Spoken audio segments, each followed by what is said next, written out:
Bonjour et bienvenue sur ce nouveau tutoriel concernant App Inventor 2. Aujourd'hui, nous nous intéressons à la programmation de robots Lego Mindstorm. Voici un exemple de ce que nous allons programmer ensemble.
Nous allons donc travailler avec une brique Lego Mindstorm EV3, qui veut dire Evolution 3, troisième version.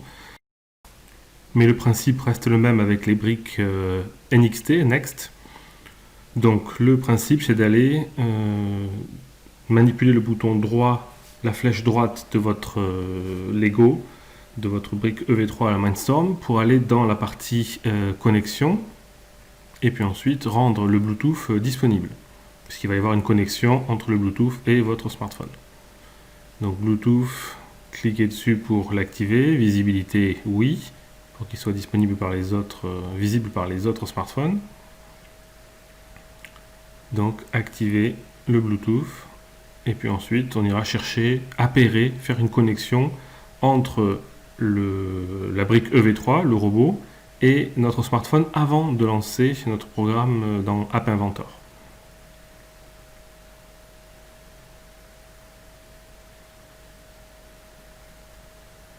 Donc on se connecte et de temps en temps, donc ça dépend des versions, on a un mot de passe qui est souvent 1, 2, 3, 4 qu'il faudra rentrer de part et d'autre pour valider la connexion. Ce que l'on peut faire également, c'est changer le nom de la brique. Ici, on va dans Brick Name, et puis le plus souvent, la brique s'appelle de base EV3. Donc on peut changer son nom, EV3 en EV3 Lego, EV3 Tuto, etc. Donc on a un petit clavier qu'on va manipuler avec les flèches et la touche centrale du robot. Et donc là, par exemple, je vais appeler mon robot EV3 Tuto, validé. Et donc quand il sera ensuite découvert par les autres Bluetooth smartphones disponibles, on verra le nom de cette brique EV3 Tuto. À présent, on va essayer de connecter notre robot EV3 à notre smartphone. Là, en l'occurrence, c'est une tablette Asus. Donc on va aller dans la partie Bluetooth.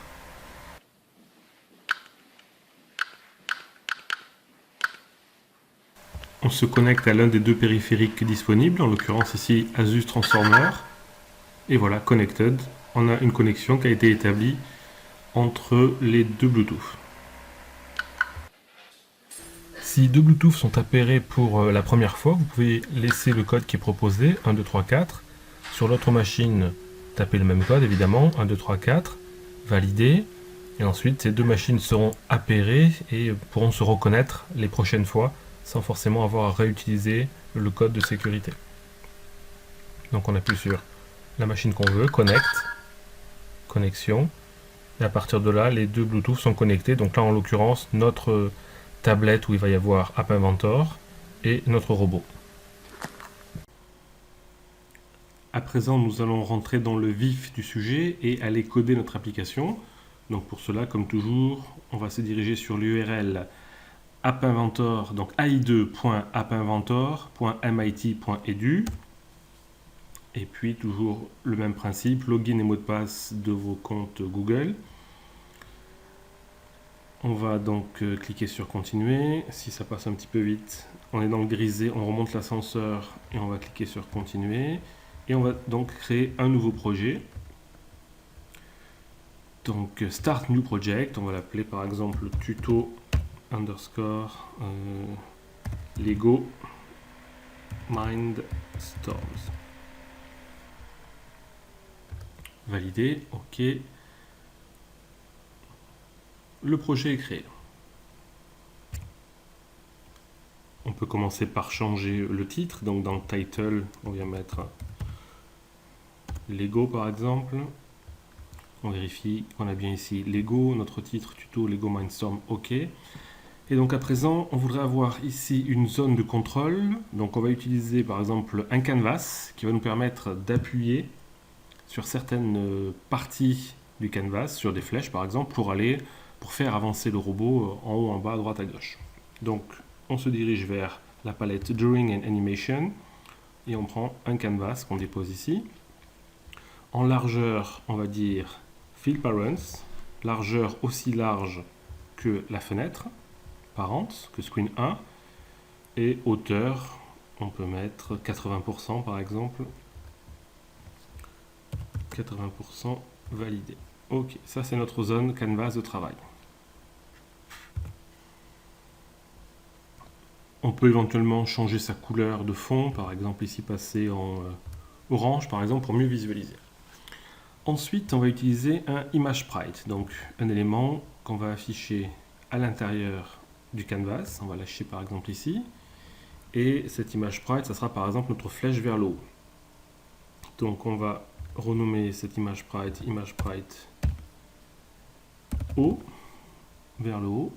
Ok. Et on va lui associer une image qu'on va aller chercher dans Picture. Donc on voit que pour le moment dans Media, il n'y a encore pas de document disponible, ni audio, vidéo, etc. Donc on aurait pu télécharger la flèche par ici, le fichier PNG, et ensuite l'associer, ou le faire directement comme je vais faire là. Donc Picture, aller chercher le menu déroulant, Upload File, parcourir, et je vais aller chercher sur ces deux points sur mon bureau. Mon bureau directement ici quelque part sur mon bureau, je dois avoir un fichier qui s'appelle flèche verte.png. Je vous le mettrai bien sûr à disposition, ce fichier-là, pour récupérer directement la flèche. Donc on voit que la flèche est uploadée. Elle est un peu grande pour le moment, on va la retailler. Donc la retailler, ça veut dire par exemple qu'on va lui donner comme largeur 50 pixels et comme hauteur, même chose, 50 pixels également. Ok, voilà notre première flèche. Donc elle s'appelle flèche vers le haut, mais elle pointe pour le moment vers la droite. C'est pas grave, tout à l'heure, dynamiquement, on va lui faire changer son sens dans le heading ici, c'est-à-dire que là, le heading veut dire vers la droite, la direction 0, c'est entre 0 et 360 degrés. Donc on va faire des modifications sur chacune des 4 flèches qui sont exactement les mêmes pour les orienter, une vers le haut, une vers le bas, une vers la droite, une vers la gauche. Pour se souvenir des angles qu'il faut utiliser, on peut aller chercher sur Google un petit schéma d'angle. On va comprendre qu'ici, donc, quand on souhaite aller faire une inclinaison avec notre flèche à 0 ou 360 degrés, ça sera plat. Quand on va faire aller notre flèche vers le haut, on va demander un angle de 90 degrés. Vers le bas, faire pointer notre flèche vers le bas 270 degrés et la faire pointer vers la gauche 180 degrés.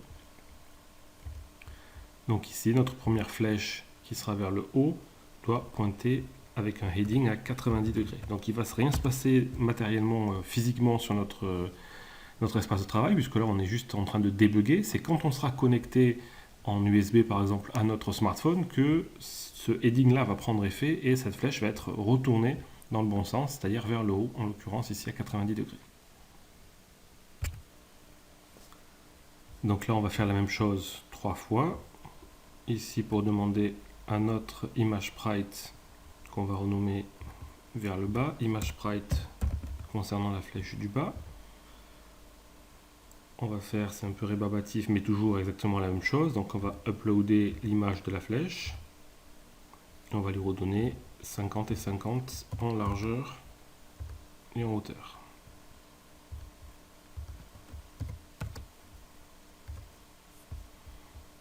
Et la seule différence, on repositionne un petit peu, et la seule différence, c'est l'angle. Donc on se rappelle que maintenant, pour faire pointer cette flèche vers le bas, on a vu tout à l'heure qu'il fallait demander un heading de 270 degrés. Ici, heading, la tête de la flèche va être à 270 degrés vers le bas. Donc même chose, vous avez compris le principe. Maintenant, pour la droite et la gauche, ImageSprite ici, renommé, ça sera aller vers la droite. Ok, en passant 50 et 50. 50 ici, 50 ici. Ok, toujours la même flèche. C'est ça l'avantage, c'est qu'on a une seule flèche à utiliser et elle est déjà bien positionnée. Un ImageSprite ici aussi. ImageSprite vers la gauche. Validé.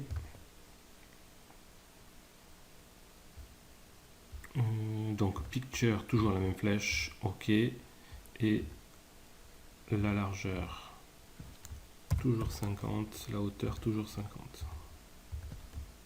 4 fois la même flèche, le même look, et ce qu'on a vu qui changeait, je l'ai oublié de le faire pour les deux autres, donc on vérifie. Ici en haut 90 degrés, à droite 0 degré, ça ne changera pas. Effectivement, en bas 270 degrés, et notre image de gauche, le heading doit pointer vers 180 degrés. Validé.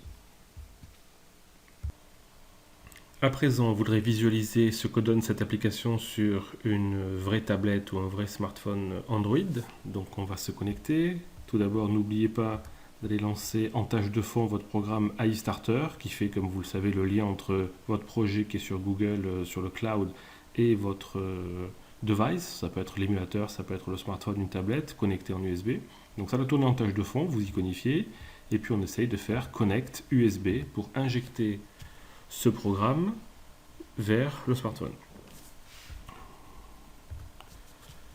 Donc un petit temps où le système vérifie la version du compagnon. Le compagnon, c'est le petit logiciel qui est sur le smartphone que vous avez téléchargé pour faire le lien entre les deux. Et donc ensuite, le code est envoyé, injecté vers le smartphone. Et donc, voilà, moi je l'ai sur l'écran, je vais vous le montrer. Les flèches sont bien orientées dans la bonne direction. Donc là, je vais vous montrer mon smartphone. Et on voit qu'effectivement, même si statiquement, on a les informations qui sont à plat, les flèches sont à plat, là, quand on utilise les différents angles, bien entendu, les flèches sont orientées correctement. Donc si on s'amuse à venir changer un angle, si on prend un angle à 45 degrés, par exemple, ici, sur cette flèche-là, par exemple, ici, le de 90, on va positionner 45 degrés. Tout de suite, le code est réinjecté vers le smartphone et on voit qu'effectivement il est repassé à 45 degrés. Donc nous on a dit c'était 90 degrés. 90 degrés. On a bien 90 degrés. OK.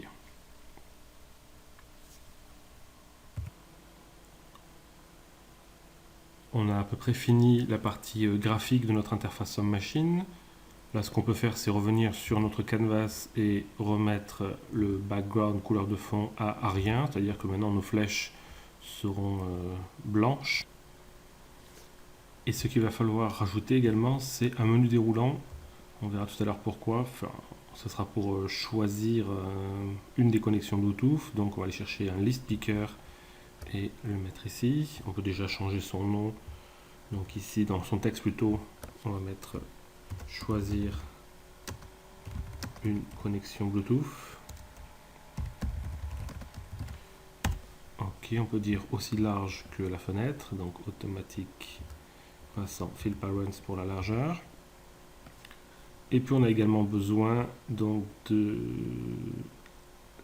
c'est dans Connectivity, une connexion Bluetooth Client, donc un client. On le met n'importe où ici sur le blanc, quand on le lâche, il va aller se positionner en dessous puisque c'est un composant non visible. C'est-à-dire que là, ce client Bluetooth va être notre connexion de la tablette vers notre robot EV3 ou Next. Et pour finir, on va rajouter un petit élément label ici pour pouvoir donner des informations, notamment est-ce que le Bluetooth est connecté ou non connecté, etc. Le but de ce list picker ici, c'est de présenter la liste de tous les clients, enfin les autres devices connectés en Bluetooth, d'en choisir un et ensuite d'essayer de se connecter sur cette liaison, cette communication en Bluetooth. Donc évidemment, nous, on va essayer de se connecter sur le robot. Et donc notre but ensuite, ça sera de faire une connexion entre notre tablette ou smartphone et le robot Lego EV3 pour échanger de l'information, des ordres à droite, à gauche, etc. Et aussi récupérer des informations, par exemple, le robot a détecté un mur ou des choses comme ça. Donc on passe du designer au blocks, en cliquant ici sur blocks, et on va s'intéresser donc à notre list picker. List picker, il y a deux possibilités. Avant que l'utilisateur utilise ce menu déroulant, nous on peut travailler sur le before picking, donc avant que quelque chose se passe, et ensuite on travaillera sur le after picking une fois que l'utilisateur a choisi quelque chose dans la liste. Donc on peut déjà sortir les deux, puisque les deux vont nous intéresser. Et donc sur le before picking, ce qui nous intéresse, c'est de proposer à l'utilisateur la liste des autres Bluetooth connectés.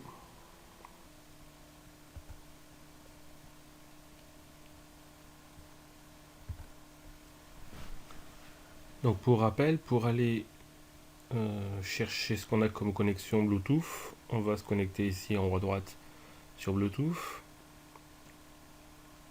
Le système va détecter quels sont les autres systèmes déjà appairés. Donc nous propose des anciens appareils déjà connectés et on peut cliquer sur analyser pour essayer d'analyser les autres connexions en cours. Même chose sur le robot. On peut demander également à se connecter sur ici par exemple le Galaxy S3. Donc ça prend un certain nombre de secondes, minutes, au bout d'un moment, on peut avoir une connexion qui est proposée entre les deux appareils. Et comme je l'ai déjà mentionné, il peut y avoir un login mot de passe qui est demandé, un mot de passe qui est souvent 1, 2, 3, 4, qu'on peut changer d'un côté ou de l'autre, mais si on garde 1, 2, 3, 4 validé, on a la connexion par défaut standard entre deux machines.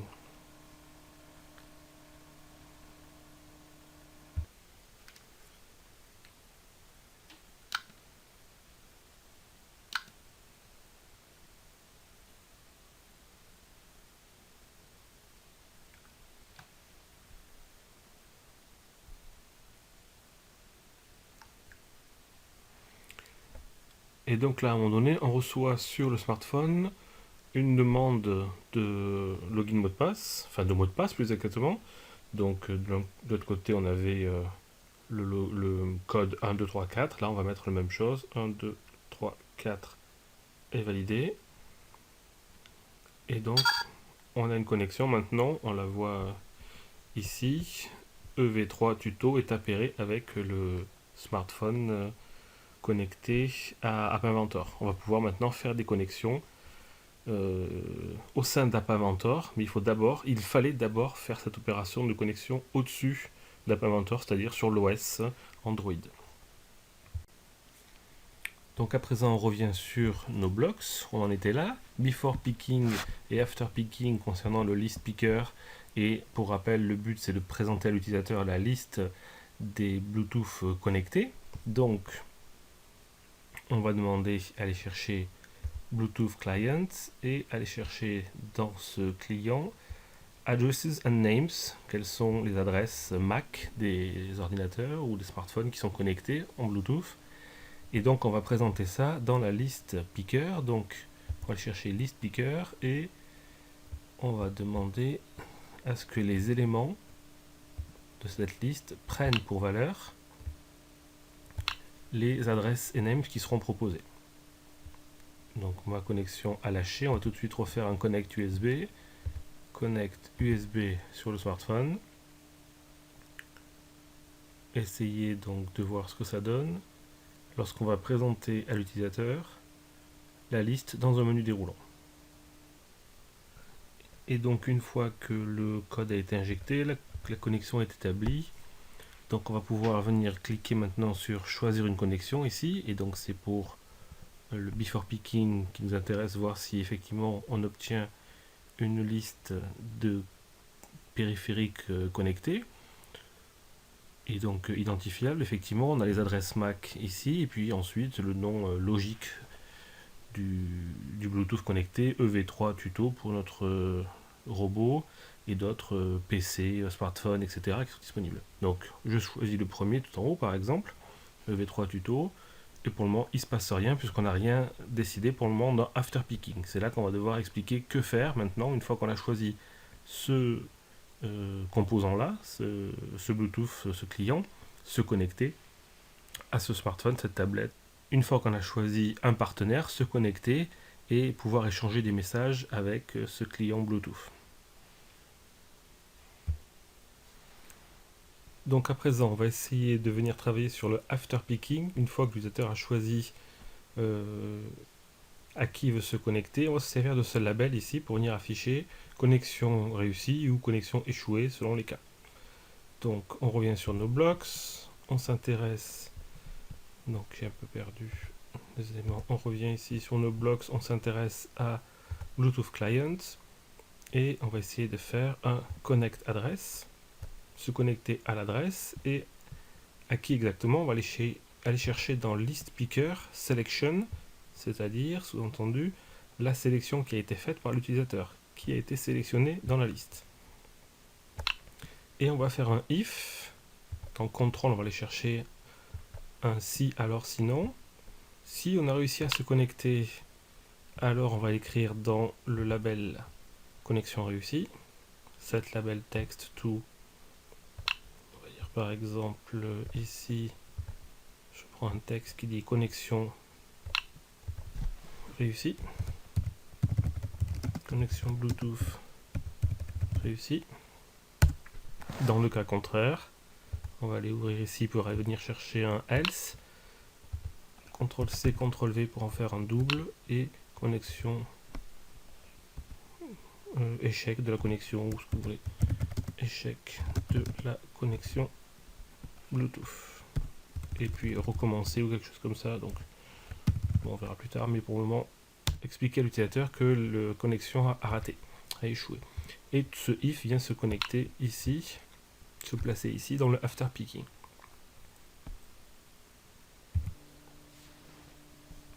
On va tout de suite vérifier ce que ça donne. Donc comme tout à l'heure, on se reconnecte sur choisir une connexion Bluetooth. Le menu déroulant s'affiche, on choisit toujours EV3 tuto, et cette fois il essaye de se connecter, donc ça fonctionne ou pas. Ici Bluetooth connexion réussie, c'est bien cette partie là qui s'est affichée, donc c'est bon, on est connecté avec le robot. À présent que la connexion avec le robot est établie, ce qui nous intéresse bien entendu, c'est de pouvoir piloter ce robot avec les différentes flèches de direction. Et donc pour pouvoir aller piloter ces flèches, on va retourner quelque part dans une palette pour rajouter un composant Lego Mindstorm. Donc on va chercher dans la palette Lego Mindstorm EV3 Motors, qui va nous permettre d'attaquer le moteur du robot. On le lâche quelque part ici et il vient se positionner en dessous de notre projet puisque c'est un composant non visible. Et donc on va associer le client Bluetooth qu'on a déjà mis en place ici tout à l'heure. Donc on n'a pas changé son nom, c'est Bluetooth Client 1. Ici on dit que notre moteur EV3 est associé au Bluetooth Client 1. Ok, donc on vérifie qu'on a les bons ports ici, ABC, ça correspond à vos roues sur votre robot, c'est-à-dire par exemple la roue B, la roue C peuvent être dissociées. On peut faire avancer la roue B en même temps qu'on fait reculer la roue C pour faire tourner le robot dans un sens ou dans l'autre, etc. À présent, qu'est-ce qu'il nous faut? Donc on va s'intéresser à ImageSprite O. On retourne dans Blocks. On demande à travailler sur ImageSprite O. Et ce qui nous intéresse, c'est le touchdown et le touch-up. Ça veut dire que le touchdown, l'utilisateur vient de cliquer sur cette flèche-là et il a toujours son doigt appuyé et est en train d'appuyer continuellement sur cette flèche. Et le touch-up va nous signaler que l'utilisateur vient de relâcher ce bouton-là. Enfin, pas ce bouton, cette image sprite, mais la flèche qui représente la direction vers le haut. Donc on va s'intéresser à EV3 Motors. Et donc là, on va donner une information d'avancement. Donc Rotate in Distance, Power Distance Use Brake. On va utiliser cet élément-là, le mettre dans le touchdown. Et donc, contrairement à ce qu'on pourrait croire, rotate, c'est pas une rotation du robot, c'est une rotation du moteur, donc faire avancer le robot dans une direction. On va mettre une puissance, donc admettons 30%. On va mettre une distance, admettons 10 cm. Et useBrake, c'est un composant logique booléen, donc vrai ou faux. Donc on peut mettre vrai qui veut dire utiliser les freins et le système va commander l'arrêt dès qu'on arrive à 10 cm. Et si on met false, c'est-à-dire faux, use brake, ça va simplement dire qu'on n'utilise pas les freins, donc il va y avoir une petite inertie à la fin du mouvement. On coupe le moteur, mais le robot continue un petit peu à avancer de quelques millimètres ou centimètres. Donc c'est vraiment une petite légère différence entre les deux. Soit on veut vraiment que ça soit très précis, on stoppe à partir du moment où le mouvement est interrompu, on demande de plus continuer plus loin que 10 cm, ou ici on peut laisser un petit peu d'inertie. Donc on va essayer ça tout de suite en disant je voudrais avancer de 10 cm, donc dès qu'on va faire un touchdown sur notre bouton. Bon là ça a marché, on entend que le robot s'est mis en route. Si je refais la même chose, donc ça ne se verra pas graphiquement, on entendra la même chose, donc là même déplacement de 10 cm quand j'appuie sur le bouton, mais il y a un petit peu d'inertie à la fin, le robot continue un petit peu à avancer tout seul. Donc là, si on met quelque chose d'un peu grand, par exemple comme 100 cm, bien entendu, le robot, dès que je vais appuyer, là je vais le prendre dans mes mains pour ne pas avoir à le suivre sur le sol ou sur une table, mais il va continuer pendant 100 cm.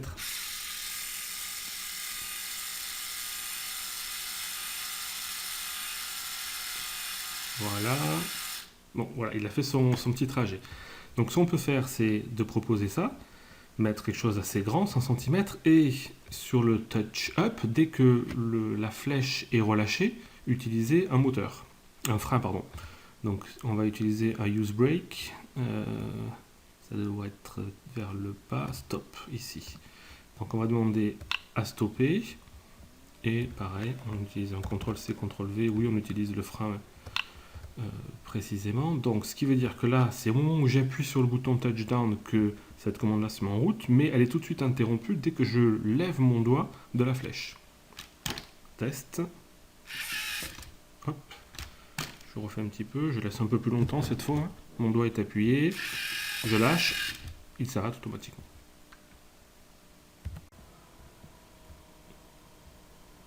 Une fois qu'on a ces deux commandes qui fonctionnent pour la flèche vers le haut, ça va être très simple de faire la même chose pour la flèche vers le bas.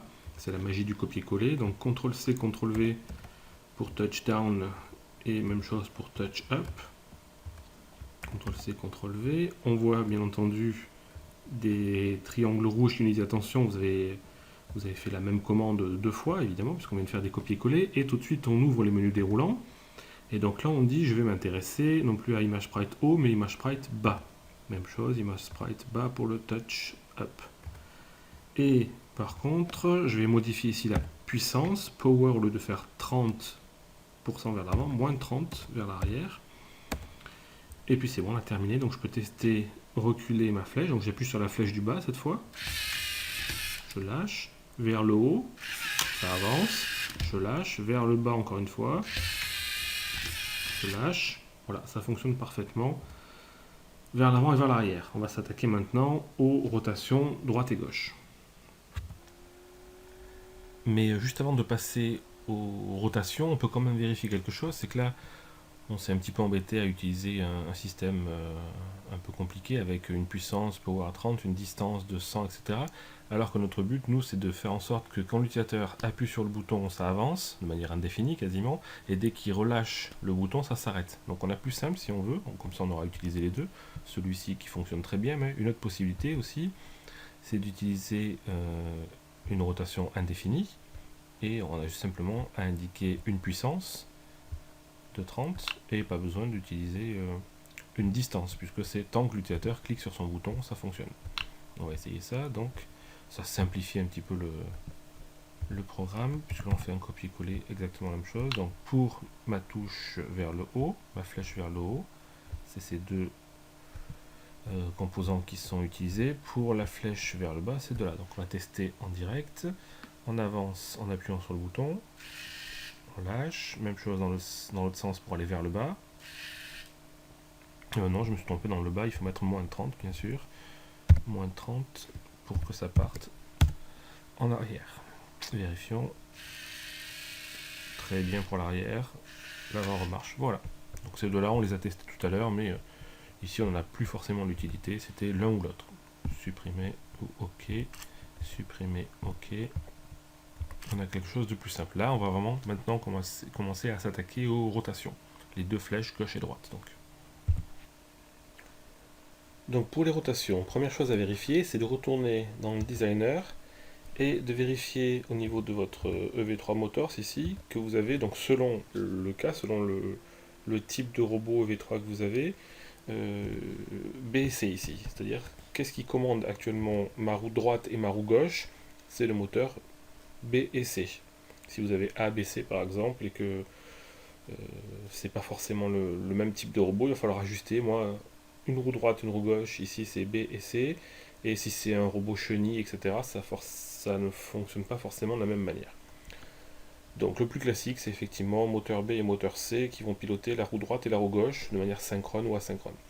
Donc on retourne sur les blocks, et dans EV3, on va aller chercher la manière de faire une rotation, cette fois non pas du moteur, mais du robot lui-même. Donc on va demander, c'est cet élément-là qu'il nous faut, rotate synchronically and definitively, c'est-à-dire faire une rotation de manière synchrone et indéfinie, qui ne s'arrête pas dans le temps, avec une puissance et un turn ratio. Donc c'est un peu mal trouvé comme nom, parce qu'on va voir qu'effectivement, les deux moteurs sont pas toujours synchrones ici. Donc quand on va demander une rotation, on va mettre un power, une puissance à 10 par exemple. Non, c'est pas ça que je voulais faire, c'est 10. Il faut choisir celui du bas.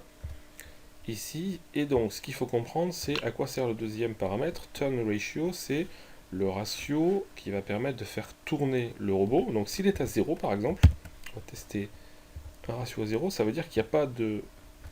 On ne demande pas à faire tourner le robot, donc en fait il va avancer tout droit. Les deux roues sont synchrones, tournent à une certaine puissance, 10 en l'occurrence, et là si on fait un test, on peut faire bouton droit de la souris, do it, pour vérifier. Donc il va falloir prévoir de stopper aussi parce qu'il va avancer de manière indéfinie. Donc tant qu'on ne l'aura pas stoppé avec un use break par exemple, il va avancer. Donc do it. Le robot avance à 10% et en ligne droite. Je fais un do it sur le stop ici pour l'arrêter. Donc comprendre maintenant comment fonctionne le ratio. Si je mets par exemple un 100%, ça va bloquer l'une des deux roues. Et là en l'occurrence ici, il va tourner le robot dans le sens des aiguilles d'une montre. Il va tourner sur place. Enfin, avec 10% de puissance, il va essayer de tourner en bloquant la roue de droite. Alors je vérifie en même temps, do it. C'est ça, la roue de droite ne tourne plus du tout, et c'est la roue de gauche qui avance un petit peu à 10%, et qui fait que le robot tourne sur lui-même actuellement. Donc on peut le stopper. Si on donne une puissance inverse, admettons moins 10% dans l'autre sens, il va bloquer l'autre roue. Do it pour tester. Donc la roue de droite est complètement bloquée, c'est la roue de gauche qui recule, et donc le robot tourne sur lui-même en sens inverse des aiguilles d'une montre. tweet pour l'arrêter. Donc une fois qu'on a compris ça, c'est assez facile de comprendre ce qu'on va faire. On va utiliser les deux autres flèches vers la gauche et vers la droite. Donc image sprite, on va commencer par la gauche ici. On va récupérer le touchdown, on va faire peut-être plus simple, on a déjà les touchdown et les touch up. Donc on va faire des copier-coller puisque les freins ce sera les mêmes. Donc CTRL C deux fois, CTRL V, CTRL C une fois, CTRL V deux fois. Et là on va dire je veux travailler sur la droite et la gauche. Droite et gauche. Quand le bouton est relâché, on freine. Et par contre pour... Hop, on va utiliser deux fois CTRL V pour copier ici. On va supprimer le contenu de ces deux-là. On va s'intéresser ici à droite et ici à gauche. Voilà, ces deux-là sont ensemble, ces deux-là sont ensemble. Et donc on a dit, hop, celui-ci c'est à gauche. CTRL C, CTRL V, et celui-ci avec une valeur positive. Alors on va mettre 30% comme tout à l'heure et moins de 30%. Et donc maintenant, si ça fonctionne bien, quand on appelle ces deux flèches là, en appuyant dessus et en relâchant, on fait appel à ces commandes-là, touch down et touch up, donc c'est toujours facile pour stopper use break, et rotation dans un sens ou dans l'autre. On va tout de suite vérifier ce que ça donne. Donc là à gauche, on lâche, et à droite, et si on cumule maintenant avancer,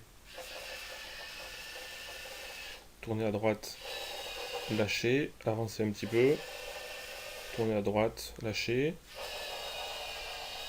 avancer, reculer, tourner à gauche. Voilà, on a notre robot qui fonctionne parfaitement dans les quatre directions. On peut ajuster si on veut la puissance un petit peu pour aller tourner plus vite ou moins vite. On pourrait le faire avec un slider par exemple, mais là dans le principe de base ça fonctionne. Donc pour le moment, ce qu'on a fait avec notre application, c'est de piloter, commander notre robot en appuyant sur des touches. On voudrait aussi qu'il y ait une communication dans l'autre sens, c'est-à-dire que les informations proviennent du robot et arrivent vers la tablette ou vers le smartphone.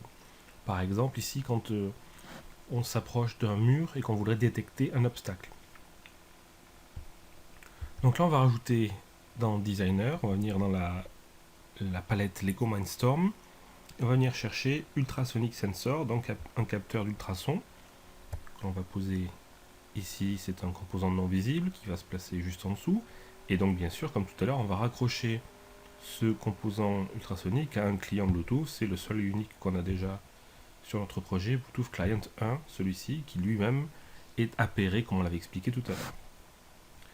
Donc là, on peut s'abonner à différents éléments. On va tout prendre, par exemple, avant, après et pendant. Donc là, pour vous expliquer ce que c'est les limites en centimètres des obstacles qu'on veut détecter.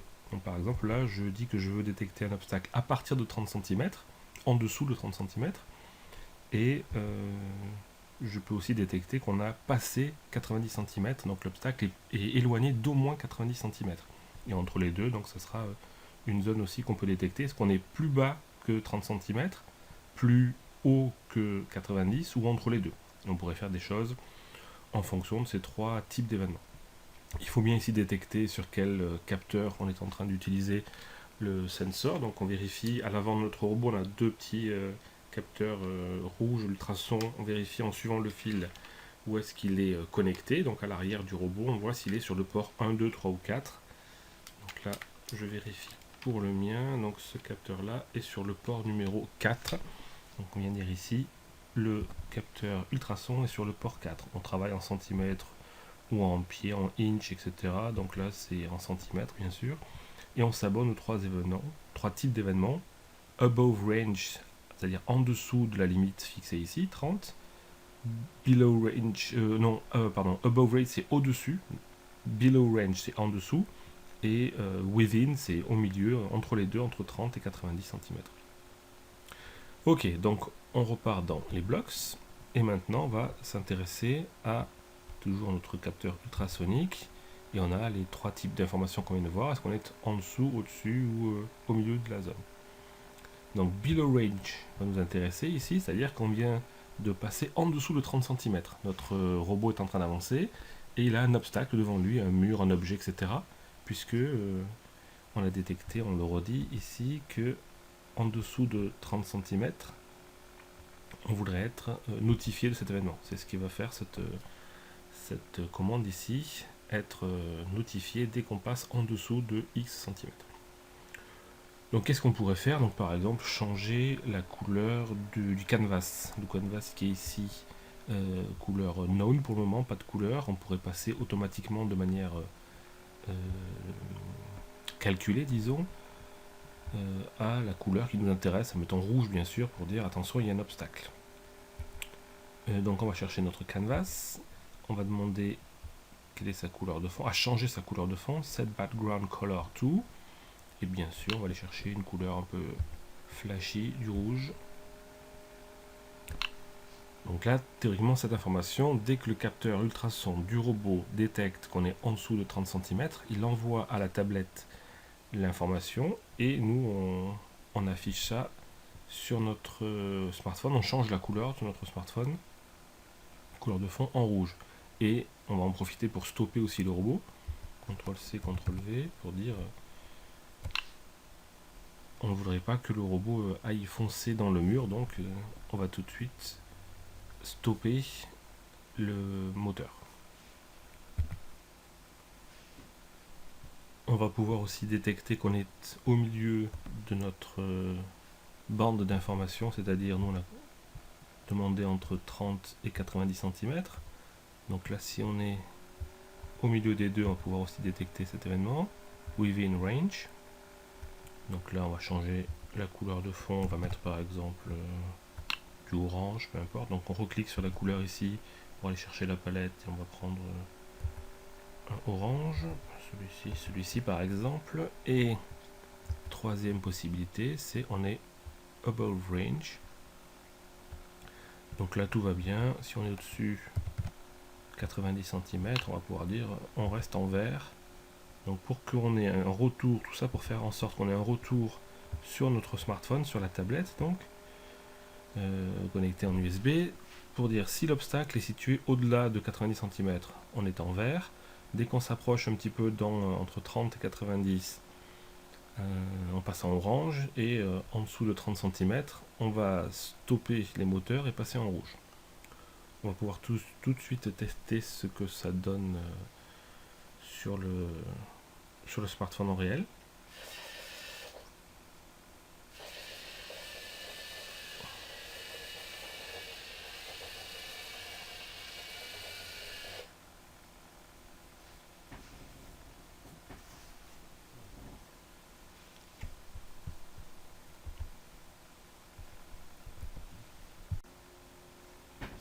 Donc on va lancer notre test. Donc effectivement, peu importe les couleurs ici, c'est pas très ergonomique, hein. Du vert sur du vert, c'est juste pour qu'on soit ok. Donc là on est très loin du mur. Je vais commencer à appuyer sur le bouton vers le haut, donc avancer.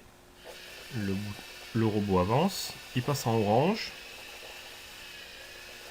et puis arrivé vers l'obstacle, là il est passé en rouge. J'ai beau appuyer sur le bouton pour essayer de continuer, ça lâche un petit peu. C'est si je fais une manœuvre en arrière, si je fais un demi-tour, je repars dans l'autre sens, il détecte des murs autour de moi, et puis là il a stoppé, il est vraiment face à un mur à 30 cm. Donc là, ok, on a des alertes graphiques, vert, orange, rouge. Ça pourrait être intéressant aussi de donner des alertes sonores. Donc il faut choisir où on va les mettre, ces alertes sonores, soit sur le robot, soit sur la tablette, soit sur les deux. Donc on peut commencer par le robot. Il faut retourner sur Designer, demander à utiliser un composant de son, EV3 Sound, qu'on va déposer ici. Bien sûr, vous avez compris le principe, il faut le rattacher à notre Bluetooth Client. OK. Et donc, ensuite, dès qu'on est de l'autre côté dans la partie blocks, on va pouvoir demander à utiliser à un moment précis. Hop, si je récupère ma souris.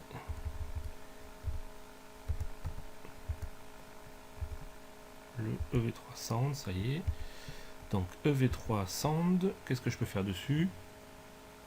Jouer un son, stopper un son. Donc Play Sound. Ok. Donc là on va essayer un volume, admettons 30, une fréquence, donc c'est en Hertz. Je sais pas trop quoi mettre, il faut regarder la documentation, je vais essayer 1300 Hertz par exemple. Et pendant combien de millisecondes? Une demi-seconde, on va mettre 500 millisecondes. Et on peut faire do it déjà pour vérifier ce que ça donne quand on va se connecter. Donc là, chaque fois que vous rajoutez un composant, il se peut que votre smartphone lâche la connexion. Donc il faut refaire chaque fois connexion sur le Bluetooth.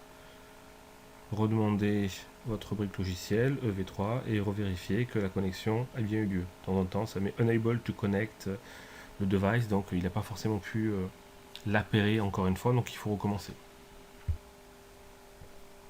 Donc si vous êtes bien connecté, on peut essayer ce composant là sans le rattacher pour le moment à quoi que ce soit. Donc on fait bouton droit de la souris do it pour voir ce que ça donne quand on envoie cette commande. Donc il y a ce petit son qui est joué et nous on voudrait que ce son soit joué par exemple quand ça devient rouge, quand on s'approche d'un mur. Donc on commence par stopper le moteur et puis on joue ce son là. Donc ça c'est côté smartphone, côté EV3, côté robot. On pourrait mettre en même temps un petit message sonore, attention, attention, côté tablette, on va voir ça tout à l'heure. On va tester déjà contre un mur ce que ça donne. Hop, donc là, le système est prêt, je peux l'envoyer. S'approche du mur. Donc, vous l'avez peut-être entendu, il y a eu un petit... le moteur s'arrête, l'écran passe en rouge et un petit bip. J'essaye d'avancer encore un peu. Voilà, il a encore détecté un autre objet. On peut faire la même chose plusieurs fois. Voilà, un mur a été détecté également. Et donc enfin, dernier élément, si on veut vraiment aller rajouter une petite information de synthèse vocale sur le projet, donc on va aller dans, alors il faut que je retrouve, ça doit être média, text to speech, et donc là on va retourner dans les blocks, demander à effectuer une synthèse vocale qui dira lorsque vous voulez attention, mur détecté, obstacle, etc. Donc là on va faire très simple, on va dire juste attention. On rajoute attention ici. Et ça on voudrait le faire jouer au moment où le mur est rencontré. Une petite note est jouée côté robot et un petit message sonore va être joué cette fois côté tablette. Vérifions ce que ça donne.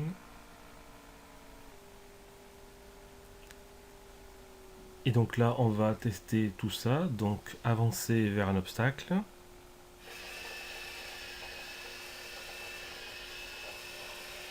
Attention. Donc on a bien eu les trois types d'informations. Graphique, c'est le canvas qui est passé en rouge. Sonore côté robot, le petit bip. Et sonore côté smartphone, le attention qui a été joué par synthèse vocale. Voilà, donc on a fait à peu près le tour de ce que l'on peut faire comme interaction simple bien sûr avec Lego Mindstorm. Vous avez vu qu'il y a beaucoup de choses qui sont détectables. Donc je vous ai montré un exemple d'input et un exemple d'output. Aller vers le robot et récupérer des informations de la part du robot. Donc on pourra utiliser aussi Color Sensor pour récupérer une couleur détectée, le gyroscope. Est-ce que le touch sensor, est-ce qu'on a touché physiquement un mur par exemple? Ultrason, on l'a vu. Le EV3 Sound aussi. User Interface, c'est pour faire afficher des choses, des éléments sur la brique logicielle du smartphone, des petits messages. Et puis différents éléments pour la commande. Même chose, j'ai pas du tout parlé de la NXT, mais ce sont aussi des commandes qu'on peut piloter si on a un autre type de robot que les EV3 et les anciennes générations, les NXT.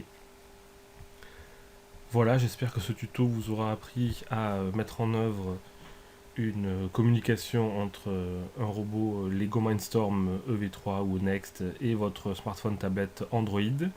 Et puis je vous donne rendez-vous bientôt pour de nouveaux tutoriels concernant App Inventor 2.